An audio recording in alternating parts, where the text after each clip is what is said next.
नई दिल्ली में ILBS द्वारा आयोजित स्वस्थ यकृत स्वस्थ भारत कार्यक्रम में गृह मंत्री अमित शाह ने प्रतिभाग किया। उन्होंने विश्व यकृत दिवस पर सभी को शुभकामना दी और यकृत को शरीर के लिए अत्यंत महत्वपूर्ण बताया। उन्होंने यकृत स्वास्थ्य को लेकर जागरूकता फैलाने के लिए डॉक्टर एस सरीन और संस्था की सराहना की।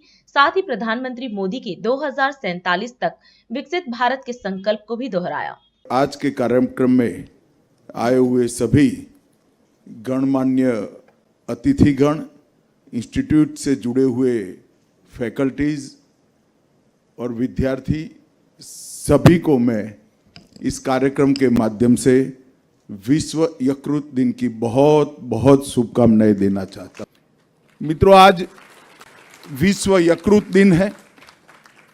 डॉक्टर सरीन ने एक बहुत संक्षिप्त प्रेजेंटेशन के माध्यम से, प्रस्तुतिकरण के माध्यम से हमें समझाया कि यकृत हमारे शरीर की रचना में और शरीर को स्वस्थ रखने में कितनी महत्वपूर्ण भूमिका निभाता है। वो तो डॉक्टर है, उन्होंने मेडिकल साइंस की दृष्टि से सारी चीजें समझाई, मगर मैं सामान्य लोगों की दृष्टि से ये चीज को समझाना चाहता हूं। ईश्वर जीवंतता उसी चीज में सबसे ज्यादा भरता है जिसकी सबसे ज्यादा जरूरत है, और हमारे शरीर के सभी अंगों में सबसे ज्यादा पुनर्जीवित होने की क्षमता ईश्वर ने रखी है, तो हमारे यकृत में रखी है, लीवर में रखी। आपकी आंख बिगड़ जाए कोई इलाज नहीं है, कान बिगड़ जाए कोई इलाज नहीं है, एक बार दिल का दौरा पड़ जाए, बिगड़े हुए हृदय के मसल्स आगे बिगड़ते हुए आप रोक सकते हो, इसको पुनर्जीवित नहीं कर सकते हो। मगर यकृत एक ऐसा अंग है हमारा जो किसी भी स्टेज से वापस भी आ सकता है, पुनर्जीवन भी हो सकता है, और किसी को आधा दान करने के बाद आप पूरा यकृत भी प्राप्त कर लेते हो। और हमें यह सोचना चाहिए कि ईश्वर ने जब हमारा शरीर बनाया, बनते बनते बनते करोड़ों साल में बना, तो यकृत के अंदर इतनी जीवंतता रखने का कारण क्या? इसका एकमात्र कारण है कि यकृत ही पूरे शरीर को स्वस्थ रखने का राजमार्ग है, गेट है, एंट्री पास।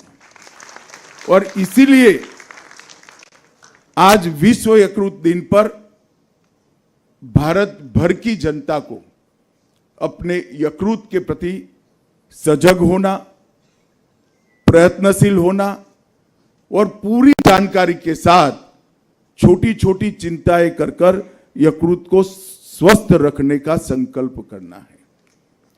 मोदी जी ने देश के सामने लक्ष्य रखा है 2047 में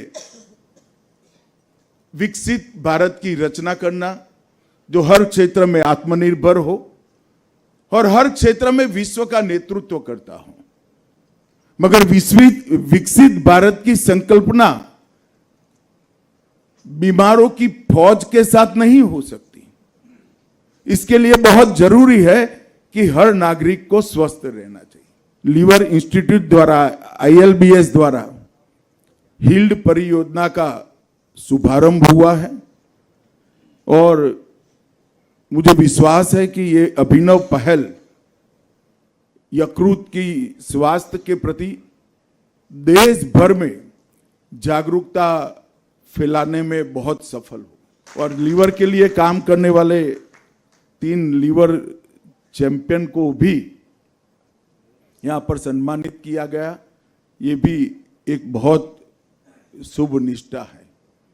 मैं ILBS लीवर इंस्टीट्यूट ने 2009 से अब तक की यात्रा में देश में स्वस्थ यकृत, स्वस्थ लीवर की प्रति जागरूकता फैलाने में, और लीवर बिगड़ ही जाता है तो इसके इलाज के लिए ढेर सारी व्यवस्था एक छत के नीचे लाने में सफलता प्राप्त की है। और इतने कम समय में किसी एक रोग पर बने इंस्टीट्यूशन ने देश भर में, विश्व भर में स्वीकृति प्राप्त की हो, ऐसा शायद ये एकमात्र इंस्टीट्यूट है। राष्ट्र सर्वप्रथम